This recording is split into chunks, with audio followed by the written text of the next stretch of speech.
What is going on, ladies and gentlemen? This is your boy Will from Will's Wrestling Corner, back with a brand new video and with a brand new predictions video. Today it is going to be WrestleMania Backlash, which is going to be streaming this Saturday. I meant to record this video yesterday, but I guess the recording was fucking corrupted or something like that, so I wasn't able to get that video out yesterday, which is why I'm recording this on my phone, audio only. I know you guys might not really like the audio only videos, and I do apologize for that, but I want to get this video out. And also be sure to check out Tino's Times YouTube channel later on today, as we're going to do a WWE 2K25 simulation of the pay-per-view. So I'm going to just quickly give my predictions for the card in this video, and yeah, that will basically be it. Ladies and gentlemen, before we get started, obviously these predictions are based off of my opinion, but I do very much want to hear what your predictions are for this pay-per-view down in the comments below. Also, what match you're looking forward to the most, what match you're looking forward to the least, and why. So with all that being said, let's just get right to the chase and let's do the prediction, shall we? Let's start off for the Intercontinental Championship, Dominic Mysterio taking on Penta. Obviously, I love the fact that Dominic Mysterio is the Intercontinental Champion. I love the work that Dominic is doing. Thank God he's finally held a singles championship in the main roster. The kid honestly deserves it with all the amazing heel work he has done over the years. And Penta, he's over. And him getting a one-on-one opportunity on a pay-per-view, I feel like is a very, very good decision. This match is definitely going to cook. But obviously, I feel like Dominic Mysterio is going to retain the Intercontinental Championship here for a bunch of different factors. Number one, Dominic Mysterio is being targeted by a whole bunch of different people, and I feel like Penta winning this match just wouldn't really make sense with all the build that they're trying to do, because not only is Dominic Mysterio currently feuding with Penta over the Intercontinental Championship, but obviously AJ Styles for the past couple of weeks has kind of had beef with Dominic Mysterio, and obviously the classic Triple H long-term booking bullshit with what's going on with Finn Balor and the rest of the Judgment Day. I feel like the end game here is evidently we're going to get either Dom turning on Finn or Finn turning on Dom, and that's going to be the way to go. And I feel like they're probably going to do it for the Intercontinental Championship, which points all fingers to Dominic Mysterio retaining the Intercontinental Championship, likely with Judgment Day interference. I feel like they're going to do the whole, Penta's going to win the title, where it's going to look like he's going to beat Dom, and then Judgment Day come out and cost Penta the championship. So with all that being said, and still Intercontinental Champion, Dominic Mysterio. Then we go on to a fatal four-way match for the United States Championship, as we got Jacob Fatu defending the championship against Drew McIntyre, LA Knight, and Damian Priest. Now, I love all four of these guys, and I'm happy that all four of these guys get a pay-per-view slot. And much like Dominic Mysterio, I love the fact that Jacob Fatu is the United States Champion, because he deserves it with all the amazing work he has done ever since coming to WWE. And, having Drew, LA Knight, and Damian Priest all go after that championship just kind of adds to the stock of the United States Championship, because that title's really lost its stock over the years. So hopefully Jacob Fatu can do a good job in making the U.S. title feel more serious. And much with the points that I say for Dominic Mysterio in the previous match, I feel like Jacob Fatu is not going to lose the championship anytime soon. I feel like maybe we'll get some bloodline shenanigans in this match as well, specifically with Solo Sikoa probably getting involved. And Jacob Fatu is going to win this match. I know all four of these guys are going to cook, but obviously the long-term game plan is probably Jacob Fatu winning this match. I know a lot of people will probably want a fantasy book Solo costing Jacob early, but I don't think that's going to happen. I think Jacob's going to have a pretty lengthy run with this belt. So, I'm going to say Jacob Fatu pins Damian Priest. I think Damian Priest is going to get the pin, maybe with some help with Drew McIntyre. I don't know. And Jacob Fatu is going to retain the United States Championship. But this is probably going to be match of the night by default. All four of these guys are going to cook. I am very excited to see this match. But yes, and still, United States Champion Jacob Fatu.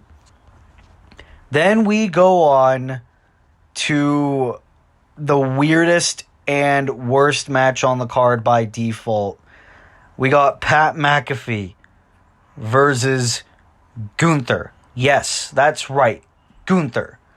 Longest reigning Intercontinental Champion in WWE history.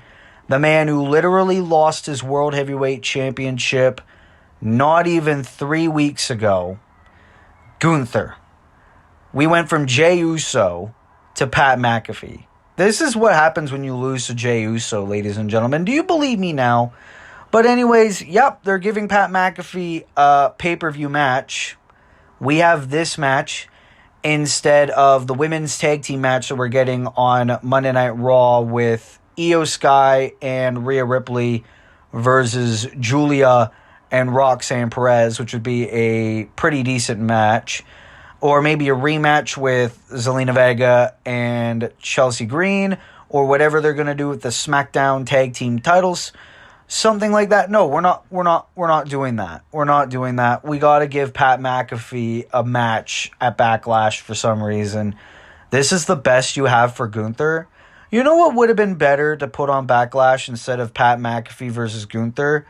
What we were hinting at on Monday Night Raw. CM Punk and Sami Zayn versus Seth Rollins and Braun Breaker. That would be a way better match to have at Backlash than Pat McAfee versus Gunther. But anyways, back to Pat McAfee versus Gunther, because this is a predictions video and I don't want it to be another rant. Obviously, they're probably going to give this match quite a little bit of time. They're going to want to try to make Pat McAfee look like a big deal because WWE literally jizzes at the thought of Pat McAfee. They get this man involved in everything now, and people wonder why people are annoyed with Pat McAfee on commentary. Now we got to deal with him in a match. Why? Don't know. But obviously Pat McAfee is not going to win this match. This is just probably to give Gunther a redemption win, and Pat McAfee's there just for the viral moment, just like Karrion Kross says. The guy with the suit and tie in the truck only cares about viral moments, and he's not wrong. Pat McAfee's probably going to have a couple viral moments in there. We're probably going to get the Pat McAfee DLC pack boys involved as well.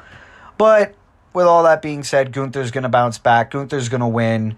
And yeah, I'm not going to waste much more of my time talking about that. Gunther is going to win. If Gunther loses, he is buried. As much as I hate the term buried being overused in the wrestling community, Pat McAfee would be buried. Gunther would be buried if he loses this match, and we might as well just release him with the rest, because what the fuck are we doing? But yeah, Gunther wins. Then we go on for the Women's Intercontinental Championship as Lyra Valkyria defends against Becky Lynch. Now, out of all the matches on this card, this is the one that seems the most iffy. Like, it could go either way. They could have Lyra retain, or they can have Becky win the belt. And I know Becky is really subject to a lot of criticism in the IWC right now with the whole Becky Hogan bullshit.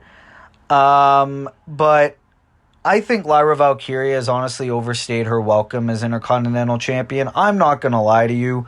She's been champion since January. I think the time is now to have a new Intercontinental Champion. And the way I see WWE and TKO thinking about this match is they probably assume that Becky Lynch holding that belt is going to elevate the Intercontinental Championship for the women.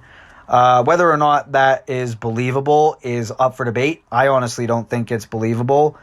But I think TKO, the way that they're doing, they're probably going to make Becky Lynch win the Women's Intercontinental Championship. What happens from there? They'll probably maybe run the match back with Lyra, or we might get Becky Lynch versus Bayley at Money in the Bank or SummerSlam or whatever Saudi event they're going to do. But I think they're probably going to give Becky the IC strap. People are going to whine. People are going to complain. But it is what it is. I mean, it's 2025 WWE. We're all going to whine and complain. Trust me. But I think, in my heart of hearts, I think Becky Lynch and new WWE Women's Intercontinental Champion. Then we go on to the main event of the evening. One last time for the undisputed WWE Championship. John Cena defends his 17th world title against 14-time champion, greatest rival in the industry, Randy Orton. This match is single-handedly carrying this card. We all know that the mid-card champions are going to retain. Obviously, everyone fucking hates the fact that Pat McAfee and Gunther is going to happen on this card. Lyra and Becky are a little eh. Hey, it's a good thing we don't have Jey Uso versus Logan Paul on this card like we all thought we were going to have. But, one last time, we all grew up with this rivalry, John Cena versus Randy Orton. I've seen a few people say, oh, why is this match happening in 2025? It's a John Cena retirement tour. We're lucky that Randy Orton's even back in the ring from his back injury. And obviously, when Cena announced his retirement, we all knew that they were going to run this match back at least one more time in this retirement tour. It was inevitable. John Cena and Randy Orton. I'm not mad at this match happening. Do I have super high expectations of how this match is going to go down? Hell no. I don't have much big expectations for any WWE event anymore, but I'm a wrestling content creator. It's kind of my job, so I need to talk about it. But, I wouldn't care who wins this match. I see a lot of people really, really, really want Randy Orton to become a 15-time world champion, but John Cena's title reign just started. I don't think they're going to have Cena lose the belt immediately. It would be cool, but I don't think it will happen. I think John Cena is going to pull out some underhanded heel tactics. I don't think it'll really be a repeat of WrestleMania 41 with Travis Scott coming out, because I feel like if they were, they would have already announced it to try to help with ticket sales. But I think Cena's probably going to either do a low blow or maybe hit Randy Orton with the championship. We're going to have Randy Orton do that classic comeback where it looks like he's going to win the 15th world title. Maybe a ref bump. Then Cena's going to do the underhanded heel tactics. And then John Cena is going to retain the 17th world championship. I feel like Cena's going to hold this belt for a bit until he loses it, somewhere down the line. Against who? I don't know. Could be someone like CM Punk, Drew McIntyre, Cody Rhodes again. Maybe even someone like Seth Rollins or Braun Breaker. Who knows? There's a draft happening later this year. So either one of those options could be possible. But yes, I think in terms of this match, in terms of Backlash, John Cena and still undisputed WWE champion. And with all that, ladies and gentlemen, that is going to have to conclude my predictions for WWE Backlash 2025. Like I said earlier in the video, these are just my opinions. They might not be the same as yours, so I urge each and every single one of you to leave your predictions for Backlash down in the comments below. Ladies and gentlemen, if you are new here, be sure to leave a like, be sure to subscribe, be sure to turn post notifications on so that way you never miss an upload. I just put out the Universe Mode Monday Night Raw. It was a very good episode. I urge each and every single one of you to go and check that out. Also, be sure to check out Tino's Time, the YouTube channel, because later on tonight, well, the day that this video is being recorded, we are going to be doing our 2K25 simulation of the Backlash pay-per-view. So if you want to go and check that out, you are more than welcome to. And ladies and gentlemen, with all that being said, this is your boy Will from Will's Wrestling Corner. I will see you in the next video. Be good people and peace. Later.